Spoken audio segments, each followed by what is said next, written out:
கன்னிராசி என்பர்களுக்கு வேலைக்காக ட்ரை பண்ணீங்கன்னா வேலை கிடைக்கும். பிஸ்னஸ் ஸ்டார்ட் பண்ண போறேன் அப்படின்னு சொன்னா அது சாத்தியமாகும். உங்களுடைய ராசிக்கு லாப ஆதாய ஸ்தானத்துல சந்திரன் ஆட்சி பலம் பெற்று இந்த வாரம் தொடங்கி தனஸ்தானத்துக்கு அவர் பூர்த்தி பண்றாரு. 5ஆம் பாவத்துல 4 கிரகங்கள் இருக்கிறது. அங்கிருந்து ராசியாதிபதி புதனும் தனபாகியாதிபதி சுக்கிரனும் 6ஆம் இடத்திற்கு இந்த வாரத்துல வராங்க. சுக்கிரன் இந்த வாரத்தின் கடைசியில தான் வராரு. ஆனா அந்த பலன் கொஞ்சம் முன்னாடியே உங்களுக்கு தெரிய ஆரம்பிச்சிடும். அதனால நீங்க வேலைக்காக ட்ரை பண்றீங்க, வேலை மாற்றத்திற்காக முயற்சி பண்றீங்க, பிசினஸ் ஸ்டார்ட் பண்ண போறீங்க, பிசினஸ்ல இருக்கக்கூடியவங்க அதை டெவலப் பண்ண போறீங்கன்னா இது எல்லாத்தையும் நீங்க செய்யலாம். 5ஆம் இடம் சொல்றது ஒருத்தர் ஆசைப்படுறது. நான் பிசினஸ் பண்ணணும்னு ஆசைப்படுறீங்க. 6ஆம் இடம்னு சொல்லும்போது வெற்றி பெறுறது. 5ஆம் இடம்ன்றது கல்வி அப்படின்னு எடுத்துக்கலாம், நீங்க படிக்கிறது.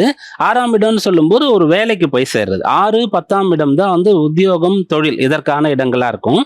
புதன் மற்றும் சனி தான் இதை தீர்மானிக்கக்கூடியவர்களா இருப்பாங்க பொதுவா காலபுருஷ தத்துவத்தின்படி. அதுல இந்த புதன் அனுகூலமா இருக்காரு உங்களுக்கு. சனி ராசியை பார்த்துன்னு இருக்காரு. அதனால இந்த வாரத்துல நீங்க நல்ல ஒரு வேலையை பெற்றுடலாம்.